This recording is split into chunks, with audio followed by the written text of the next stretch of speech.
Okay, so here we have Astralis versus Complexity on dust2. This is the first map of this series. Obviously, this was an upset where Complexity were able to win in a 2-0 sweep against Astralis here at Blast. And they, Complexity said, well, Blameoff said, that they did not really Astralis didn't really know what was gonna happen. Basically, they didn't know what was coming for them in terms of the way that the vetoes worked out, hiding Vertigo and such, as well as just the level of preparation that they did for this game being more so than they could reasonably expect to do for most teams. So this is kind of a special series in that sense. So we're going to investigate, precisely all the things that went well for Complexity, and why it was that Astralis, had difficulties in dealing with it. And, there's a lot of different talking points here. So we're just going to open things up with the pistol here, the T side pistol. There's lots of different ways to play this. We're going to see a pretty conservative approach from Astralis as they opt to go for, very passive. Got to sort out my drawing tool as they go for a very passive setup here. What some teams like to do is they like to try to take catwalk control with a couple players. This is a very standard way to do things on the CT side, and this just allows you to have, when you have this catwalk control with a couple players, it's really nice because you have fast rotation between the both sides, so you're kind of prepared for everything. But here we get a very reactive and very safe play from Astralis. Unfortunately, obviously, this is going to not go so well for them, given the fact that they have a full rush here. So you can see Zipex goes really far back, as does Device. They're not trying to fight here. They're going to be forced to eventually have an engagement, but they're just trying to buy time. You can see Clove has enough time to rotate in from mid, and the position is filled as one comes out of B to replace Glave's position. And you can see that they're just waiting for the flashbang here. There goes the flash. They don't seem to realize that Zipex is in this position. So we can quickly check out what Zipex is able to accomplish. They're all lining up for Zipex. He gets a lot of damage here. And now they have a lot of issues because they're in this crossfire and they were not quite aware of it in time. So we'll have to see what they can do to try to deal with this as they move their way forwards. Obviously, you have the cross smoke coming through, another flashbang. This bomb site is really hard to take if the CTs delay you too much, because once the smokes go away, if you don't have the bomb down already, you're going to be struggling massively to get positioned and to play off of one another in terms of the way the angles are going to work. So you can see in this situation, they're in a spot where they can't actually plant. If they try to plant, there's not really a safe position. Obviously, if there's a plant here, there can be a peek from catwalk potentially. Device can also go for the elevator jump shots and so on, and that's a reliable way to get a kill. Rush is weak, Oboe is weak. The only player that has health needs config. He also has the bomb, but how does he get the plant down? So this is a pretty rough situation in that sense. So it just really further emphasizes the point that you've got to try to get that bomb down as soon as you can and try to get up long as soon as you can before the CTs can react. And you can see the quicks just scoot forwards here. Those config just found a very key moment to get towards the side boxes, which will allow him a plant. And you can see that Device is going to be creeping up here. Device can't really jump this. But you can see that the other CTs realize that now with one player out of the action for 3.5 seconds because he's planting, it's time to go in, and they will make their way forwards. And of course, the duels will be eventually won, it seems here, by Astralis, unless Rush gets a nice headshot, which he won't. But ultimately, Astralis had the advantage after delaying the push for so long. So then we get, we get the Force Buy coming in with the Krieg. Looks like Oboe is going to have some money in the hole here. Okay. So this is going to be an interesting round to look at because if we go back to the beginning, you can see that the spawns are decent enough for a long push. And given the fact that they have the Krieg, if they can get the Krieg and the Scout into position around long, that can be certainly a good way to open up the rounds. We've talked about before how important it can be to take this area of the map if you get spawns, because it's just generally quite favorable. And once you have this, you can also assess the situation and begin to think about running a default afterwards. Again, for those of you that have watched the previous dust2 videos where I explain more about the default, you'll have that kind of foundation to kind of think about. And we see that there's a Molotov in there straight away. And because the spawns weren't quite good enough and they don't quite have enough utility, they can't force the issue. So Astralis have successfully held on to this position. Pretty key. And now we're going to see a spread so they can kind of go into those default positions. Going to be able to take catwalk control. You can see that this is quite a dangerous scenario here. Knowing that there was a potential challenge for long, this gives an opportunity for the CTs towards upper dark to think, okay, we could actually push this depending on how much of a commitment there is towards long. So in this instance, there wasn't a full commitment, so they can't be 100% sure exactly how many players are where. But if you see a fast long take, let's say your teammates call 3, 4, 5 long or something like that, the B players need to react immediately and then push upper dark, because at that point you've confirmed with the information over this side of the map that this portion of the map is completely for free. And once you have this as the CTs, getting into lower dark is also pretty free. And once you're in lower dark, you get these options to just sit there and have a flank ready, or start to pressure mid if you need to. So we get the T side here of complexity, looking to try to find value from this Krieg, or these Kriegs. You got Blame F and Rush on the Kriegs. And here it is. This is what we were talking about. They get that catwalk control. I actually didn't see this match live, and this is the first time I'm going through it. So this is an interesting first reaction for me in terms of how things will play out. Obviously, I know the result. And so we get the pop flash here in for the cat control. And so this is, by the way, if we go back a little bit. So again, based on all the fundamentals that we understand about dust2, one of the things I talked about in the default, and I said, it's can be really powerful to do a late long take, because this movement happens where the CTs fall back out of long, they leave just one guy here. And you can see that because long isn't taken, and because they want to use the kind of advantage that they may have with the SMGs, they want to take control of this position, knowing that very likely this will be the next most important position for the Ts if they want to build around. So that's why we get this movement here from Zipex and Device, where we get this pop flash set up. Look how beautiful this is going to be for Zipex as the pop flash comes in at the perfect timing. Again, we're always going to be looking at this time. Typically, when it's a full buy gun round, usually a team, if they're slow, it's going to be in the 50-second to 1 minute range is when they'll be taking this position. And if they're very fast, it's going to be between, I would say, 110 to 120. And anything between is about a medium pace. So you got to kind of get a good guess on that one, get a good feel of it. But this was obviously, this couldn't really be more perfect. These guys are completely blinded. It's an absolutely perfect pop flash. The only sad thing for Zipex was Rush was not around the corner just yet. So that's the trade. So this works out well for the T side. So now if you kind of zoom out and assess the situation, this is something that we will do a lot in these kinds of videos, where I'll take you through. We'll pause on a scenario. We've got, what is the situation? It's a 4v4, and again, like, what do I typically talk about in these situations on Dust2? The CTs will have 2 players on B, they'll have 1 on the A side and 1 on long. This is a very consistent reaction.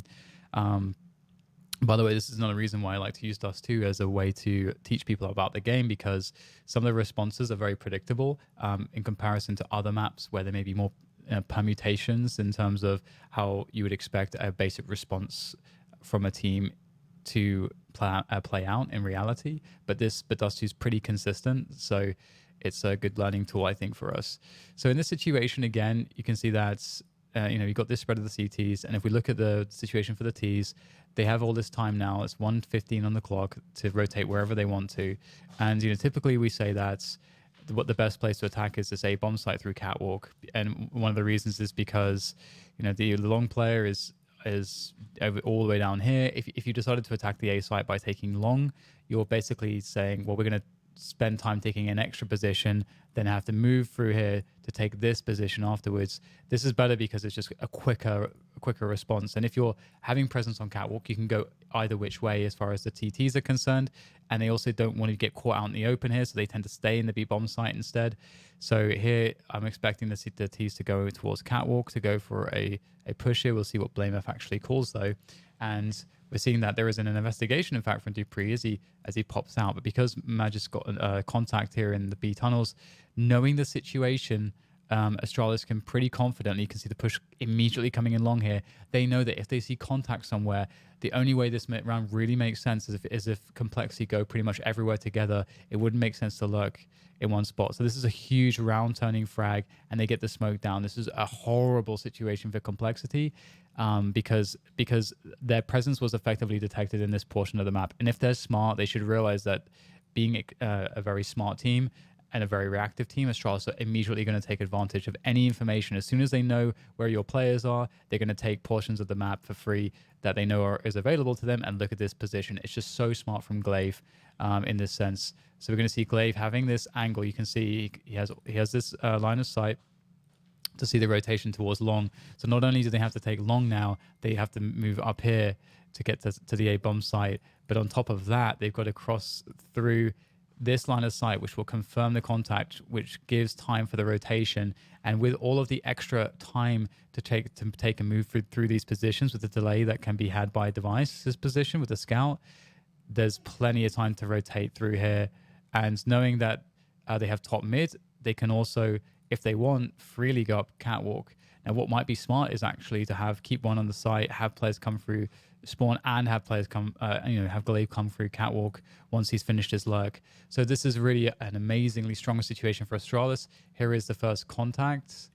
We'll see if, oh my goodness, this is just Counter-Strike things right here. Okay, he spots it. And now Glaive is more valuable alive at this point than dead. And there's a few reasons for that. The first major reason is because of the time. Him staying alive here is much more impactful than gambling for a fight, because even if because the likelihood of him getting more than one kill is pretty significant. The likelihood of him getting more than one kill is pretty unlikely in this scenario. And given the fact that the time is already going to create a situation where Complexity have to take enormous risks and they will be forced to take advantage, they will be forced into bad spots, the most consistent way to protect your economy and assure the highest likelihood to success is by him just playing the delay game, just harassing but not committing. And he's actually going to be able to figure out that he's going to be able to lock them in here. So this works out pretty perfectly. Device gets contact, he even gets a frag with the scout. At this point, it doesn't really seem to be a way back in, and Complexity have cornered themselves. So you could, one thing I want to highlight here is, what could they have done differently in this round? And I think, so the key part of this round really is this moment. This is where we paused before. This is the key part of this round. You have a 4v4 in dust2. Again, this is very typical in these rounds, in these situations, that the CTs will be in a setup like this. It might be more difficult to read in this scenario because your opponents have SMGs and scouts and so on. But ultimately, I always think that going towards A is better. But again, in the pro matches, one thing you have to consider is that you have to play against expectation. So sometimes it's actually more important to try to catch a team out on, thinking that, they may assume that you're going to make the best play. What is the quote unquote best play? So you want to make what is effectively a more minus EV play, but in that specific vacuum, in that vacuum of that match, it's actually the better play to make the worst play, if that makes sense. So you have to account for those kinds of decisions and not just make a blanket statement that because the numbers suggest that this is the best play that they should do it. Because obviously I'm just saying to you guys, in terms of how you're thinking about the game, this is the better play, and it's simply because you're isolating a player, or the players are already isolated. So that's really the only difference that they could have made here. Obviously, one of the difficulties here is that man just got this pick on this angle. So we can just quickly check this angle as well in case you guys want to see specifically how he's holding this. So it's pretty typical. He's got the AUG. He is extremely well known for holding these kinds of angles with scoped weapons on the B-bomb side of dust2. This is just kind of what he does. It's one of his most, I think, famously strong positions. So it's not really surprising that Magus just basically wins around for them. Okay, so we can go on to the next one. So round 3 here, it's going to be a full save. Now, again, typically in these situations, we're going to see they have no utility at all, so they may just run to their dooms. But if they wanted to invest, well, because they previously invested some money, they don't want to invest here because they would leave themselves without the proper stack of money for the next round. But in these kinds of situations, you can get catwalk for free very often and get into a short plant with a few nades is quite possible. But here, obviously, they just don't have absolutely anything to work with. So I would imagine they're going to walk to their dooms at some point. Yeah, they're basically trying to get out of mid, and it's just not going to work out. They do manage to get some kills here. This doesn't make any sense, so let's quickly look at this. Okay, this is really important economic damage too. So, okay. It's just Glocks as well, I think. Oh, there's one Deagle and Oboe, and a PT50 on Poison and Blame. but otherwise, oh, that's okay. Okay, Deagle there as well. So they have some firepower in the pistols. It's a bit harder to see sometimes on Skybox. So they get the trade here in mid. And there's huge confidence for the CTs to be in mid and around like this because they know that the Ts can't have rifles or anything. So it's kind of a nice way to abuse it. This is actually something that I think on Mirage, you see this a lot, whereby when a team feels very confident that they'll have the advantage on a specific range, let's say on Mirage, as a CT, you're going to be very confident playing the mid window in a round where you know the other team is saving because it's like, well, they won't have the nades, they won't have the Kriegs or the AWPs or the AKs, they're just going to be on pistols. I have a huge advantage at range with my scoped weapon, so I'm going to take that fight. That's actually an opportunity for you to use your numbers advantage to try to overwhelm that one player and maybe get a trade because you know that a player's going to take a fight. In these pro matches, it's a lot about understanding which fights to take and which fights to not take. So if you can kind of engineer a situation whereby you know, it's kind of a trick effectively. It's like they think it's going to be a really good spot for a fight. So you give them a fight and then some to try to at least get some damage. Because if you don't do that or try to engineer the fights in that way, when you have no other way to create fights or engagements because you don't have utility or weapons to take position, you know, it's going to be very difficult. So it's a good opportunity, and it works out in this instance. They can see that they're able to take down Dupree. Device is wounded. He has to fall back. This also forces Glaive down from the A site towards middle because now they're worried about a B split. And what happens is we do get a delay as a couple players are picked off. And I guess now we're going to see... Wow, they just have so little here. So Poison was able to get a headshot into Device as Device peeks in. Let's have a look at this. Oh, wow. That's pretty nuts. So Device basically missed the shot, and Poison just absolutely destroyed him with a one shot with the P250. So that's pretty remarkable. So you can already see in this match that, individually speaking, Complexity are showing that they can kind of hang. And this is a really important thing for the top level teams because there will be lots of rounds where you can't win the rounds, but your best way to kind of set yourself up for future rounds and for success in the future is to be able to find damage with very little money investment. And this is, you know, some teams have made their name on that. I think most famously, FaZe, Envious, you know, in their primes, these were teams that on any kind of given round, you knew that you're going to take some heavy damage, doesn't matter what they have. And this is really important to, you know, against a team like Astralis, always keep their economy under pressure. So this is already a good sign in terms of Complexity's staying power at the very top level. So as we go into the next one, we get the first proper buy with Poison on the AWP. And obviously, you know, his confidence has been, you know, his confidence with the AWP has been remarked upon so many times at this point.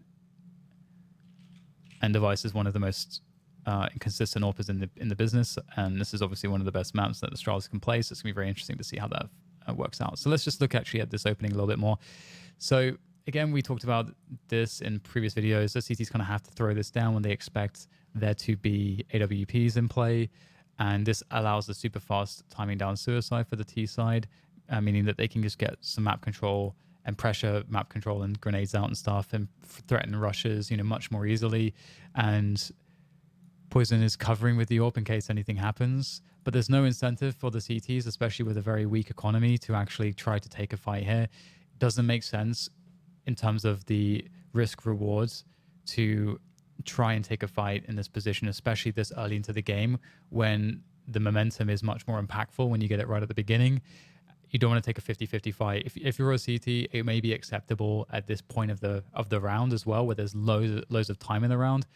If you maybe have like an 85% to 15% type advantage, like a really overwhelming advantage, then maybe you can make arguments for it. But the problem is that, again, the impact is not just in potentially losing this round, it's potentially losing the next 3-4 rounds if you lose a player early. Because as we said, dust2 has enormous rotations. It's one of the most punishing maps in terms of CT rotations, which means that you have to keep your players alive for as long as possible because the implications are extremely negative if you don't do that. So there's already this default idea that you want to avoid engagements as the CTs and just try to control the flow of the Ts as best you can. So if we go back a little bit here, we do actually see a cap boost coming in from the CTs. So an immediate cap boost is quite cool to see because the default thing to expect as the Ts is that there'll be a 3-man take at the beginning to set up somebody along, then you fall back. one player plays maybe car or a ramp, and then the other CT maybe goes towards middle, which allows the second B player, after the rush timing is now kind of, you're not worrying about it anymore, he can come through towards middle as well. So you've got two CTs that are now starting to be able to pressure mid and get information on mid at the timing of the round when the Ts are going to be setting up for cat. And this is like a good timing safely for the CTs to prod, to get information, to try to maybe get a pick before the site takes are going to come in. So what the kind of wrench that's been thrown into the works here is an immediate cat boost, which changes all the timings. Now, a reason why the cat boost is a great counterplay is because, again, as we said, when the smoke goes down, what happens is it allows really fast timings for the Ts down middle and up to catwalk. And so typically, if you get this timing as a T, you can get to these steps when the CT's around like this position up here, something like that. And if he's slower. Now, if the CT's counter boost, by the time you get to about this position, they're already here. So you might not be prepared for the fast timing. Flash comes in as well. We can see Glaive in there with a flash. And this is going to work out pretty well as a counterplay to the fast cat take. Again, look how fast the cat take is. Like 145 and they're basically there. And Zipex is already on the stairs with the flashbang. And he's able to get the frag with the Krieg. And then there's the smoke from the T's, it seems. And then he's going to get out of there. So that's very cheeky. There's a Molotov as well to kind of stop any people trying to pursue. At the same time, this is really smart. Again, at the same time, what's the situation on the map? Let's think. When CTs have made presence this quickly on cat, what does that mean? It means that there was a cat boost. What does that mean? It means that there is at the timing in the round of like 145, there's one person on long. So if you have players in position, you can try to challenge for this. And so this is another reason why we're seeing a little bit more aggression for a device, because he's got, look at this Molotov timing. This is actually just the detail of this is just unbelievable. Because the Molotov timing comes in here because, again, if there was if there was a fast split coming, then device basically, he understands that as soon as they see Zipex making contact here, they know that it's going to be this fast cat timing, and that they know that Long is only going to have one player. So this is a perfect time to drop this, because then that stops them exploiting the fact that at this timing there's only one player here, and this completely covers every single base towards the A side of the map for Astralis. Honestly, it's genius. They really put so much thought into it. It's so awesome to watch. And at the same time, everything else is locked out towards B and mid. So at this point, there is this level of desperation for complexity, because they've tried to use this fast cat timing. It's been blown up by the correct counterplay. Now, by the way, there is a world where Astralis get it wrong, and in fact, you know what? Instead of a fast cat play, they went for a fast mid play, or maybe they didn't go for a fast play at all.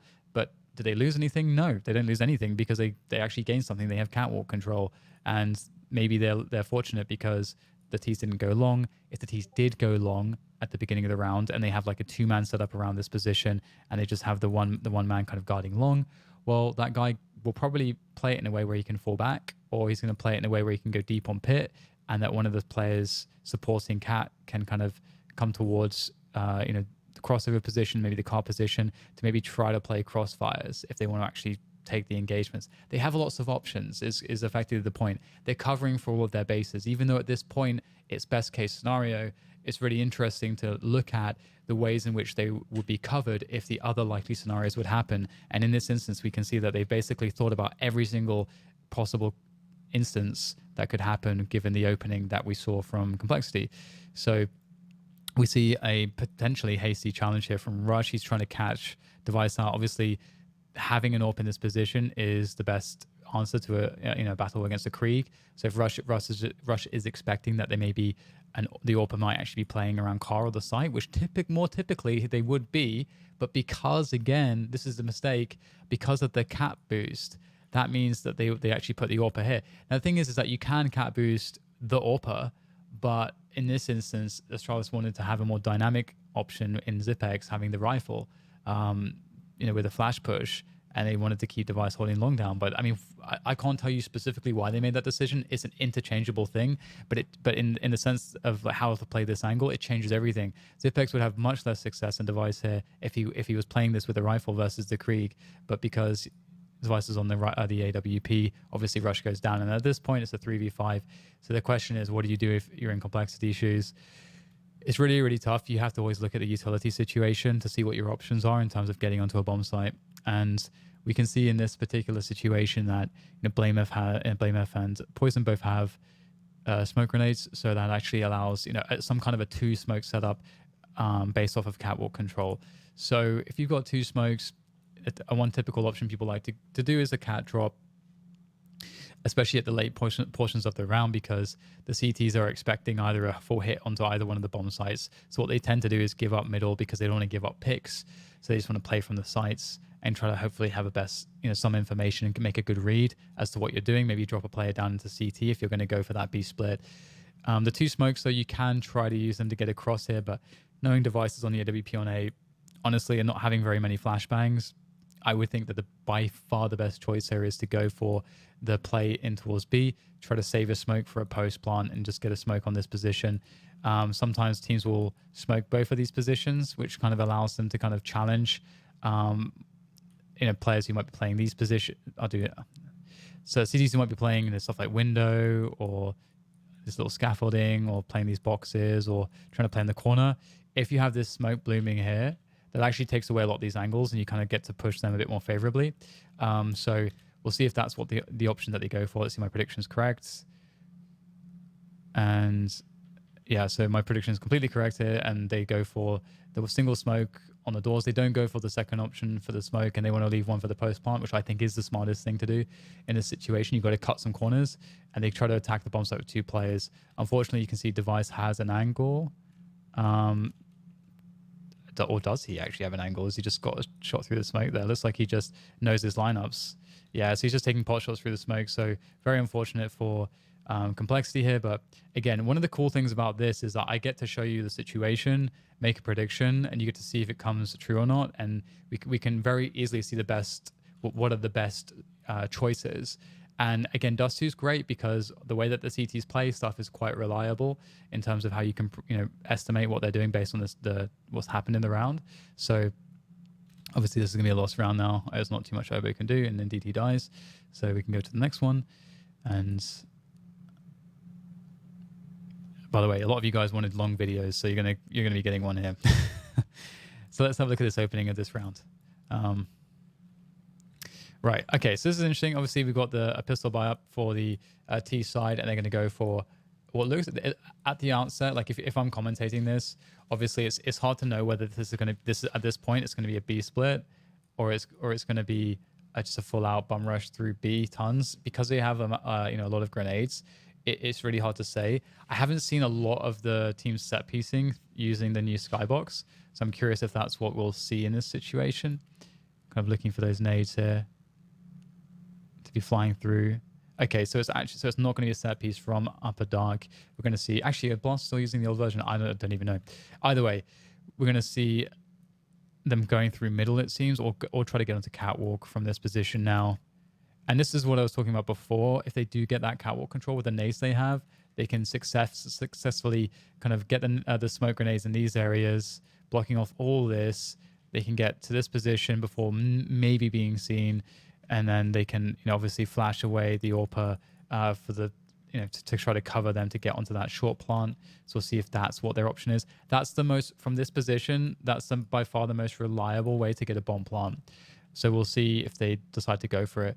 Because the other option is that they go for the B split, and that's a less reliable way to go for the bomb plant. And the reason is just because, as I mentioned, with utility, you can kind of guarantee this bomb plant, because you can get, the utility will cover you all the way to planting the bomb. The utility does not cover you all the way to planting the bomb in this instance, but however, they will try to kind of suggest that to Astralis that maybe they're going towards A, maybe they're going towards B. Again, this is one of those situations where if I was talking to you guys and like what you should call in your like MDL game or whatever, your ECA match, whatever it might be, you'll face it a tournament, I would say go for the option that's better, because when you're not at the professional level, the assumption is that your fundamentals aren't already amazing. At the pro level, what's interesting about it is that all of the teams already have incredible fundamentals, and they all know pretty much, or I hope that they do, how to play the most advantageous spot from the position that they're in and what is expected of them, and they can just execute that to a degree that's going to give them a lot of success. But when you get to the professional level, teams understand counter-stratting and they understand what are the specific counters and how to detect specifically what you're doing in time to be able to deal with it. So you have to kind of, as I mentioned before, you have to know how to play against those expectations and be a bit more unpredictable in that sense. So you're not always going to see the top level teams doing what they should be doing, in theory, because in the vacuum of that match, that theory doesn't match up. So I know it's a bit of a mind bender, but I just need to make that distinction. So you can see here, they threaten the B split, which is really interesting. You can see it pulls the attention from one of the B players towards middle as they have the smokes in mid. And these are the Mickey Mouse smokes, almost, not quite Mickey Mouse, but almost. If we go around this way, maybe it's, no, not quite. But you get his ears at least. And so these double smokes create a situation where there's a lot of time where there could be players pushing in behind that. So it takes the attention away from B. It takes attention from the guy that's in mid, isolating this man, Dupree, for just a very short timing. Obviously, Magic can turn around, but there's another smoke to allow their exit. Finally, Magic turns around, but not before they've already got out the choke point. Now, Rush is a bit isolated from his teammates. So given the fact that Dupree can kind of peek as well as Magic for free, I would be surprised if he survives for too long. Indeed, he's the first one to go down. But that's kind of his job here, is he goes down whilst his teammates gained all this ground. So now Dupree has a problem because he's going to have a player here. There could be also a player here. Because Magic's got flash, he has to duck backwards, and they're going to kind of sprint forwards. And oh dear, was that a double? I think Dupree just got himself a double kill. Let's have a look. That's device. Okay. So here we see Rush going down. Boom. Dupree's still worried about this position. Yeah, he got a double kill. That's really unfortunate. So far what we've seen is that Astralis is playing the better Counter-Strike. Overall, they're making better decisions. And on the CT side, it is generally a lot harder, I would say, to play really well. But ultimately what we're seeing is they're also like hitting their shots, and there's a little bit less fortune in the hands of Complexity. So going to the next buy round, and we have the AWP in the hands of Poison once again. We get this smoke down, so typical stuff, but we're not seeing the fast timing down suicide.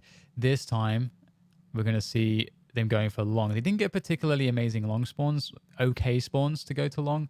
You're going to see the teammates flashing for Config here. Config has the AK-47, and this time we're going to get a 4-man push towards long. And again, I just want to appreciate the fact that Astralis are throwing all these kinds of different setups at Complexity all the time. As we talked about, the default setup of having 3 go long, and at the beginning of the round, and having 2 go B, you cover both rush timings at the beginning of the round. Then one guy comes out, and then maybe you decide to get one player to go down towards CT.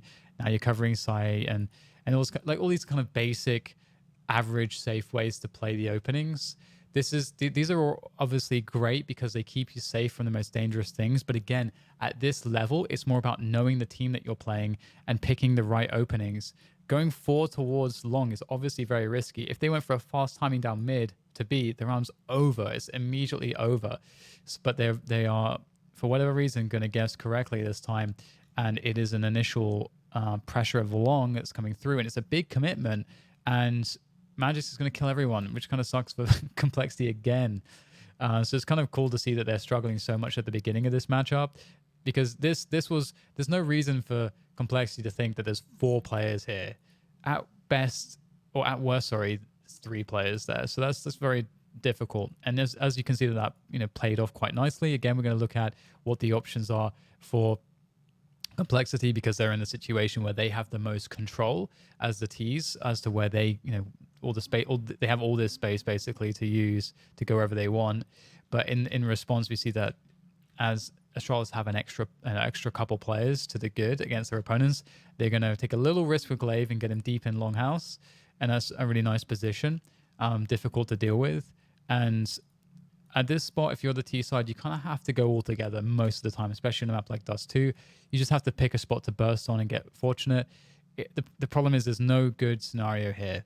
Going into B is very difficult. Pretty much going anywhere is very difficult at this point. They're going to try to go towards A. They do have some utility, but given that there's a player Goose as well as Ramp, it should be nigh on impossible to break this. if Device plays as he typically does. So we'll see how they handle it. They may try to fake it. We'll see. It's like, okay, they go for the smoke, and there's a drop for Rush. This is an important drop because this drop serves two purposes. Well, it can serve a multitude of purposes depending on the situation.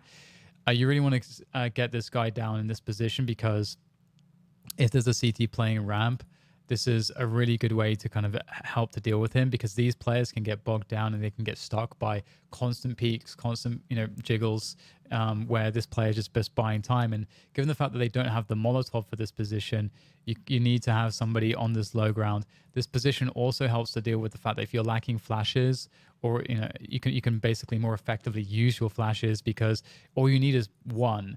Effectively, you just need this AWPer who could be in this position to turn away once. That's enough time for Rush to close distance and now have a double threat from the high ground and the low ground.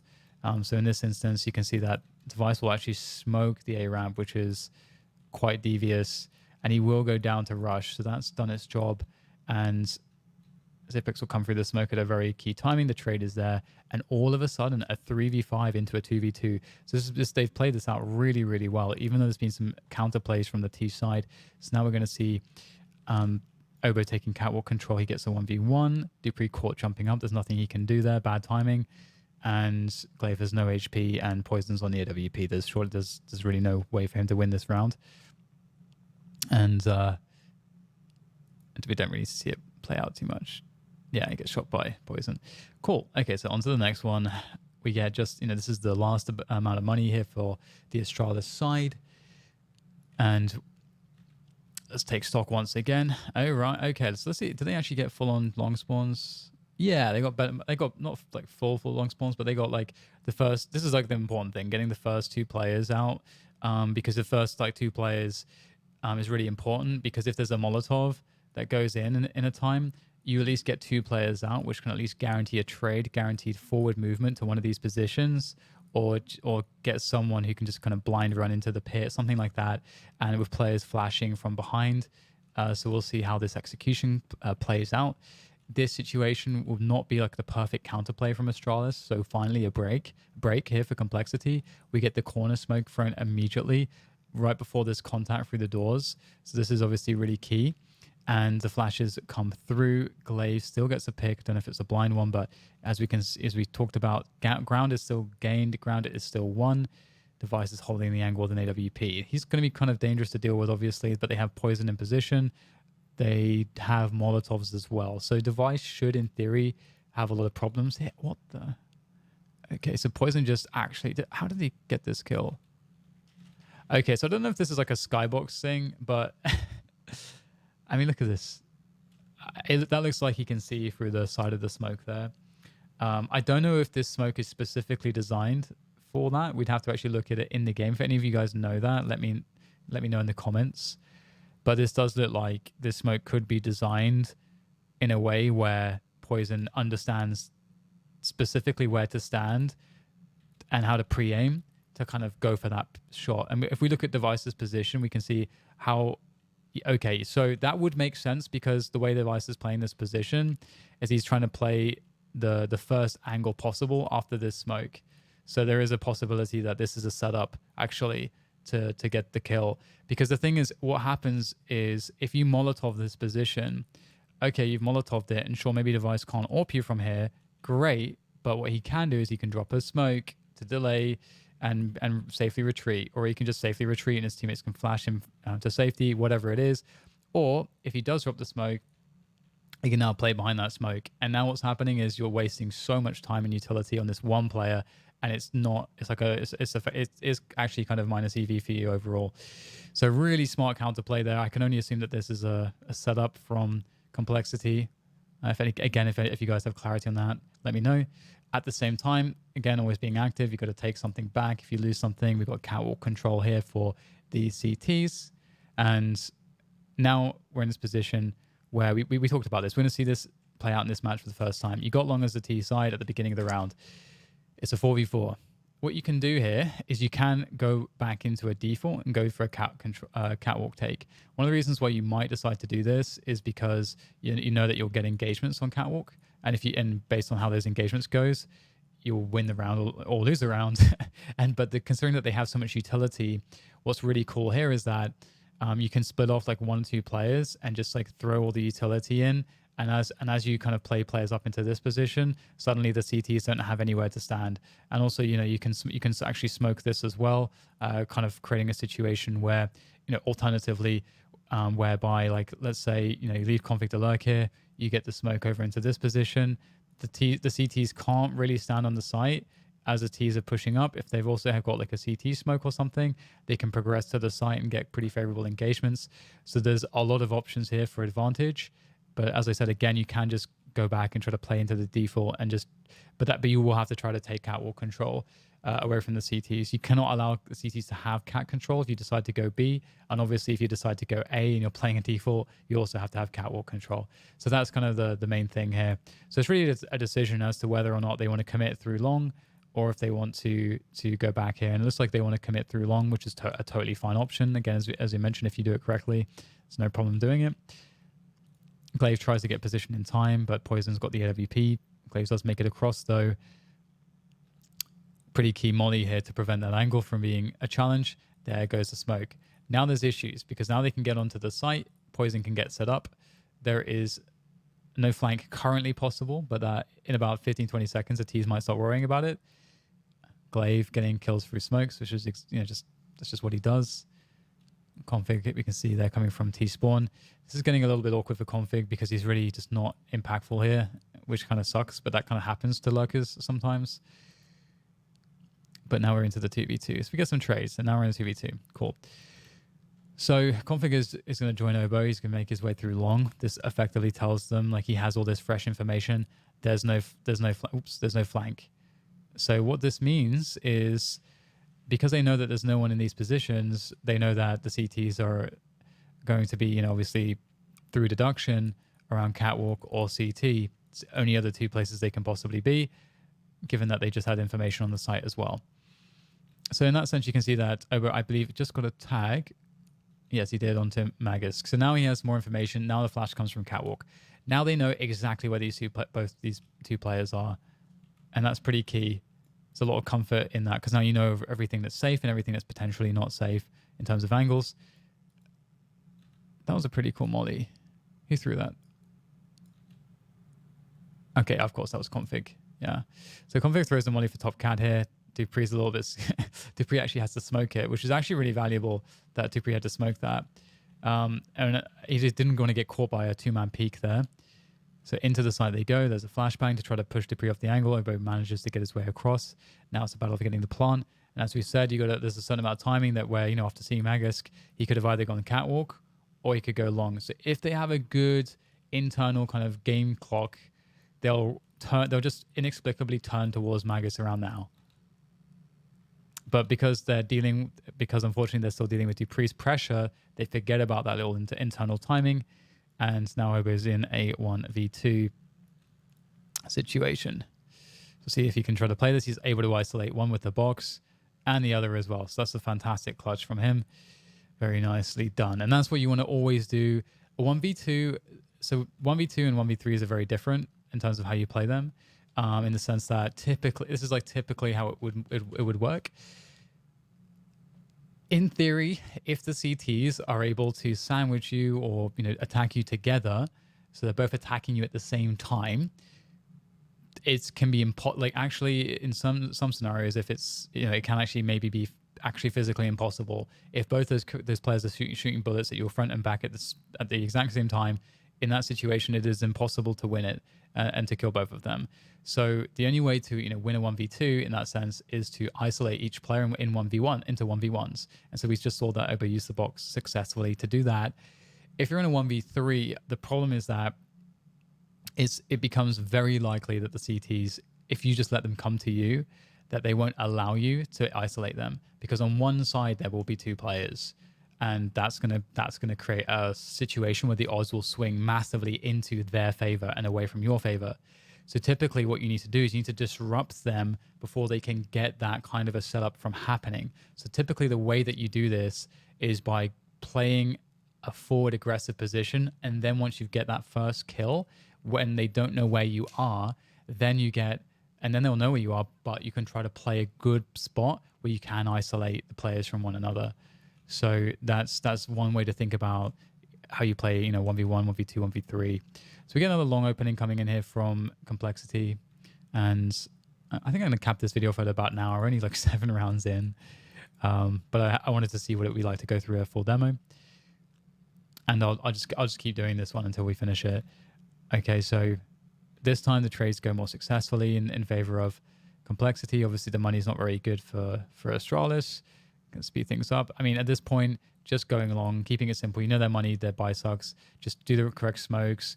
Here it would be very good to see a smoke, the CT smoke. The reason why you want to do the CT smoke is because you can throw it from here, and the CT smoke that blooms here is better because what happens is it prevents the CTs from boosting in this position, from doing flash plays where they run through the smokes. Also, this costs 1 smoke to successfully block off versus 2 smokes. So that's another argument for doing that one. And it just gives you much better control. And when the CTs have SMGs and pistols, they love getting close to these smokes and running through, finding timings to run through. And that can be a lot of variance involved in that. So you can see here actually what they opt to do is they actually opt to go back, it looks like, interestingly. So they definitely are giving a lot of respect to Astralis here, just to see if there's going to be a flank, and then they're going to come back in for the long timing. So it's a nice little variation to how you would normally play this out by just going for it. They just want to make it as safe as possible. A forward smoke here to make things a little bit tricky, but ultimately things will get cleared out here, and the round is over. So going into the next one, it's pretty much a save round. I can kind of let's just get a good angle and just see how this goes. There's really not too much for Astralis to do in this position. This is one of the absolute most hopeless positions to be in when you're on the CT side, is having no money on dust2. There's really no options at all for you to do anything, and they'll just get run over effectively. So into the next one. Okay, let's see the opening here. We get the suicide drop from Poison with the AWP, interestingly. So he just tries to get a fast angle here before that smoke on Xbox blooms. They haven't been throwing this at the beginning of every round. And we get a 1-1-3 setup from the CTs, a more typical setup. We talked about this. Now one player's drifting towards CT. That's going to be Dupree. And again, we talked about this. This is the very most basic way to play default dust2. All the smokes are up. You'd expect the T's to get cat control off of the back of this Xbox smoke eventually around 110, 115. Usually when you throw it at the beginning of the round, it suggests a fast cat take. So for whatever reason, perhaps that's what they wanted to suggest. And you can see here there is actually, is Config? Yeah, so Config's actually been able to walk out these doors. Sometimes teams, when they're going for their cat take default, they'll have a pot flash set up for from a guy who's top mid, that a guy who's come through dark can then be in position for. And we'll quickly just see if that's exactly what happened or not. Okay, so we'll play it out. It looks like that's exactly what happened here. Yeah, there's the flashbang, boom. That allows Config to clear these close positions. This is really important to do because not only are you clearing these close positions, which gives you some more information that there can be CTs here, what it also does is apply some pressure for the CTs, and it takes away any information if they had a guy like playing in these positions, because you get so much info and opportunities to kind of sneak through the doors if you're playing those positions. So clearing those out also creates this pressure that this move, sometimes what this move does, this pressure can be felt quite strongly, or drop a player from the A side into CT spawn. And we talked about what the impact of doing that is, how that's very strong to do that, because if you can kind of also then confirm that the player's playing here, you know there's going to be 2 towards B. What does that mean? Well, it means that there's 1 on long, guaranteed pretty much, and that long guy's probably going to have support from either car, or the guy's going to play passively sight, which means that you get all this for free, and then on top of that, you can set up an attack that's extremely devastating against a 2-man A setup that's not even a setup from the site. So that's very painful. So we'll see if that's what they developed this round into. That'd be very cookie cutter, but sometimes, as I said, the fundamentals are very, very strong.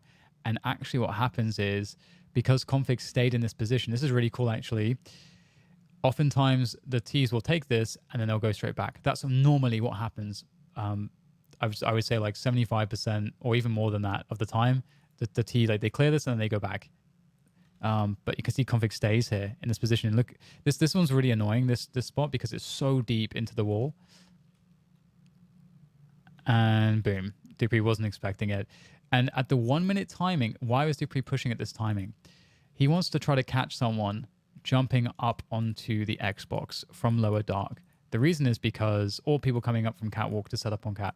You know, what did I say about like the average time to take cat control for to set up to your default to move into the next phase you're around? Let's look at the clock. It's 1:05. That's about when that typically starts to happen. And maybe he heard some sound cues and he just didn't anticipate this position. So this is a great way that they've just got to pick. Now the round changes. This is a great round actually for us to talk about some of these ideas. Now the round changes, and we always have to, even if we had a plan at the beginning of the round, we always have to adapt to specifically what just changed and what's happening now, because the formula can completely sway in one way or the other depending on what happens. So you must be sensitive to that and you must adapt to that on the fly. So now again, as we mentioned, this bomb site is for free. Will they go for it? Again, for Astralis, it's very hard to read because last time they were in this situation, they went to B. It didn't work out for them. It actually backfired enormously, but it looks like they're going to go for a classic B split. Again, in this position, you can't really do it wrong because you've got 5 players. Even though going A is a bit stronger, as you guys would be able to can very, you can see it. There's no one here. Even though that would be a lot stronger, you're 5v2 on the B bomb site. As long as you execute this correctly and know what you're doing and coordinate well, it shouldn't matter that you're moving into the stronger defense because it's still relatively weak, and they win the round from that position forwards. Now, if they hadn't got this pick here, they might have actually likely gone towards the A bomb site. It honestly looked like that's what they were going to do.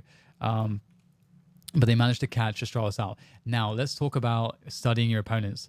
I would wager that, given that that we know that there's a lot of preparation that went into this game, I would wager that they actually have seen in their analysis of Astralis' dust2 games that Dupree likes to walk out at these timings as a response to this default where you get the pop flash through. Again, it's very standard maneuver to do that. And look, because also look at the attention here. It's like they know this is about to happen. Like, of course, one guy jumps up, but config is just hanging out. And they seem to know that there's a timing here whereby Dupree or maybe the player from B is going to try to take an angle, try to go for a push here, and they're so ready for it. So, props to them, because that's the kill that basically wins them the rounds. When I talked earlier about how impactful a player dying on this map is for the CTs, you just saw it.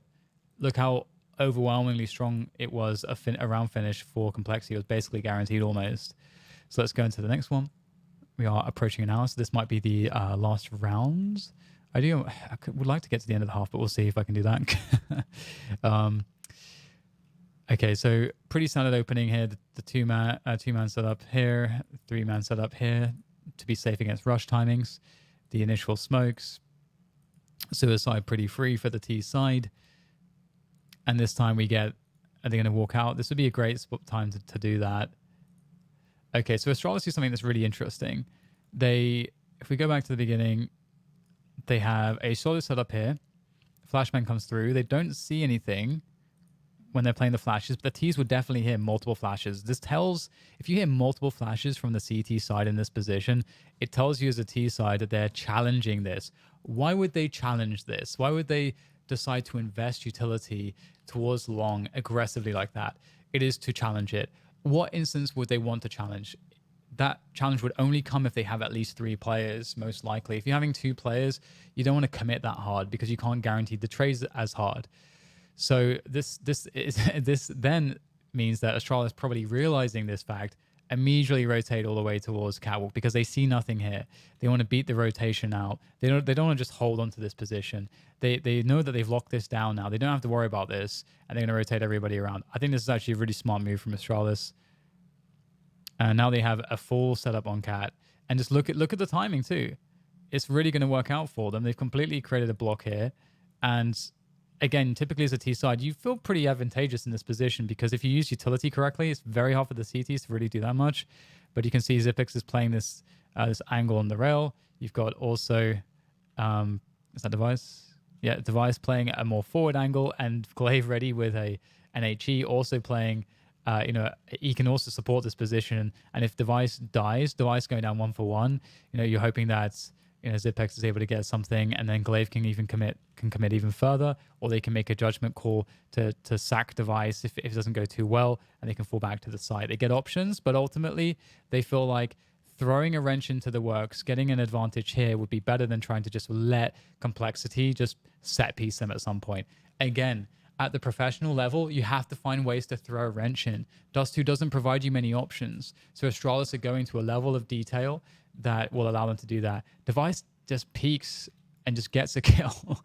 And then the nades come in and config is absolutely obliterated. What a beautiful, beautiful round here from Astralis. You got to give it to them. The incendiary comes in. There's really nothing at this point that BlameF can do to stop this. Rush realizes that he gets long for free, but at this point they're in a 3v5. Now, they've won a few situations like this before, but let's just assess this. This is really bad because the CTs have catwalk, and because the CTs have catwalk, they have, as I mentioned, fast rotations everywhere. So at this point, one of the better options might be to just go long, because you already have long. Even if the CTs understand that you have this position, go long and just try to get the frags. The other option is try to explode through B. But the problem is that you're going to run into Magus, who's just going to wipe everyone out because he's a baller. But on top of that, you're moving through this choke point where you just don't get many great options for fights. But at least here, you can get some options for fights. You can use the smokes to kind of lock off some positions and maybe get to the site. I think that the A long play is probably where I would favor things more, but we'll see how this works out. Oh my God, did Device just go through the smoke? He just walked through the smoke. Okay, and one of the reasons why he can do this is because it's a 5v3. Again, I'm going to throw another principle at you. In a 5v3, if you're playing good fundamentals, don't walk through smokes to do stuff like this. But because it's Astralis playing at this level, they're allowed to do that because what is the expected play is to play it safe. And if in making this kill, this extra kill is huge, because if let's say there's a world where the T's go 2 players through long and Device doesn't push this and he just holds onto catwalk, this player is that Blame off? Yeah, it's Blame. Blame gets to do what he does best and just plays a hard lurk. And maybe there's a world where he gets a couple kills and gets some economic damage. Device is creating a situation where he's able to capitalize on a timing where he thinks that when this smoke goes down, shortly after, a rotation comes through. So he's going to confirm that information and then pick off anybody who might be completely unaware that there could be a push here. Because sometimes there's certain spots in your mind as a pro player. Again, if you're super dialed into the game, you got your finger on the pulse, you're going to know that there'll be certain plays, if you make this smoke play, that there is just in their mind right now, they are blind to you pushing this smoke for like 5 seconds. They're not going to think about it. And that's just like a level of intuition that pros will have that's unique to them playing the game. And no one else could possibly have that except them playing the game at that level, being a part of that community. And he gets a shot into Blame F in the back. And this basically completely kills this round now, because then it creates Rush. It puts Rush in a position where he knows he has to take a risk. He goes down as well. So the round just falls apart. Again, just credit like an insanely awesome opening from Astralis. And I hope I'm helping you guys to get like a better sense of appreciation, because it's more than just, oh, there's nothing here, let's just rotate. It's more than that. It's about them understanding like what they are doing and how the other team reads that and what that means. And then for them to take that into account and then create off of that effectively a trap, and they're leading you into giving you information and giving you what appears to be an answer to something, but because they already have the book and they're flicking to the back of the book, they already have all the answers. They already know what you're going to do. If you have an answer to something and you're going to play out a play that is the answer, well, you're not, they're going to switch the playing field on you because they already know what's going on. So that's just one of the most genius parts of Counter-Strike that is so beautiful to see. And so Poison gets a shot on the cross. This just happens sometimes, and a long take comes through in this round. And we're going to see that this is a much more successful round in obviously getting the mid pick, the long take as well. Now, how far do they commit? We get the smoke. I talked about this, smoking these positions. These control smokes are really important to slow things down, because the worst thing possible is if there's no smoke here and let's say Zipex dies, what happens? they push to the bomb site and they win the round, because there's no way the CTs can get into position in time to stop anything, and the post-plant positions will be far too strong. So you have to delay things, and that's exactly what this smoke is there to do. If they try to push this smoke and Zipex is on the other side, which of course he is, and maybe there's a CT around here, they'll lose a couple players, they lose the advantage. They already have the advantage. There's no reason to gamble it away. So they're going to actually play config around this smoke, be spamming a little bit, creating pressure. Now this is a problem. This is a huge problem, because what has happened is, let's see if Astralis realize how many players have come through. So as this is playing out, lots of nades are coming through. Astralis knows there's a heavy long take. Okay, so this is really interesting. Because Astralis have already lost a player in this round, they are incentivized to take more risks. So when they have a heavy long presence, they need to immediately start pushing the rest of the map.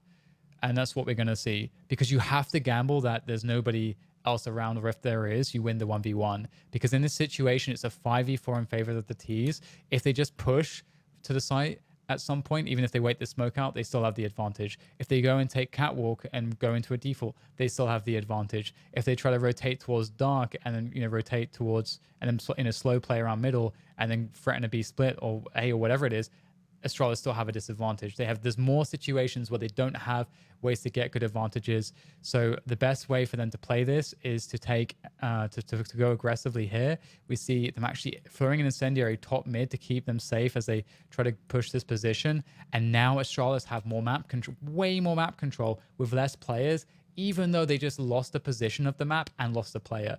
This is how you play Counter-Strike. You lose something and you get something back. Everything will have a cost. You need to try to make that cost be an investment into something that gets you something.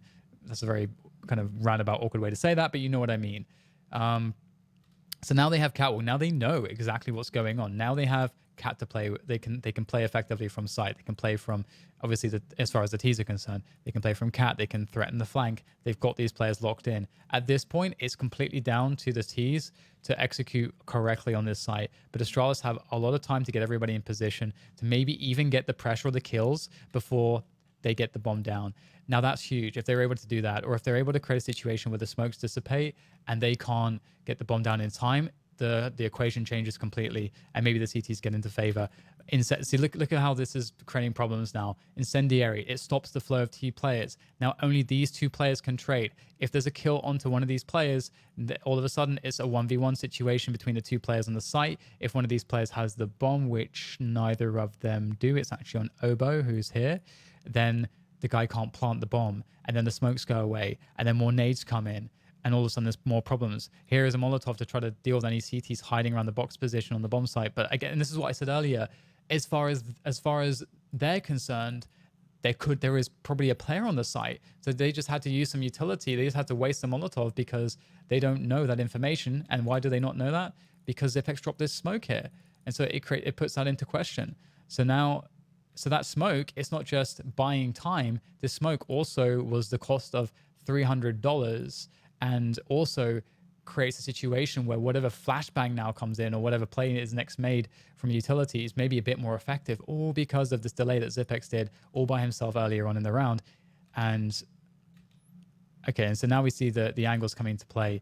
Let's actually rewind this a little bit. This is really interesting. So normally you don't get to be able to break down these site takes. You don't get to see how impactful something like this is. This is just killing so much time because these two players cannot do anything. They can't help the two players onto the site too much.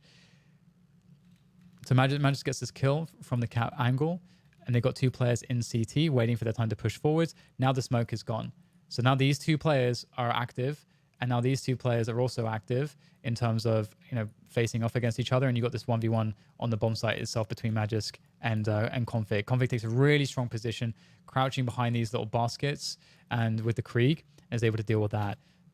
This is still winnable for the CTs, but now it's become really unfavorable.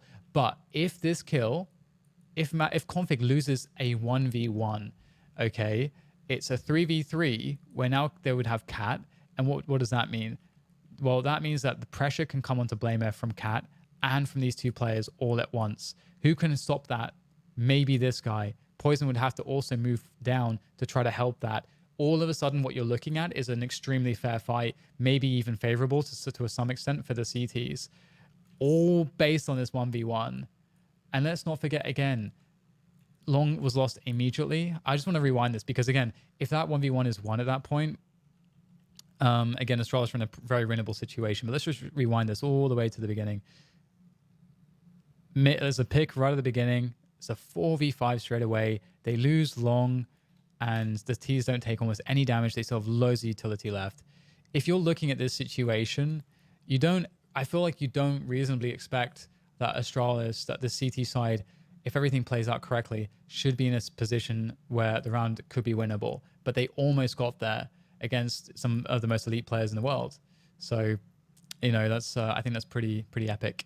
And on that note, I will continue this demo later on, but we've hit just over an hour. So I will end the video here, and I will complete the rest of this map at some other point. I hope you enjoyed it. If you have any feedback, leave them in the comments below. And that is all from me for now. So thank you.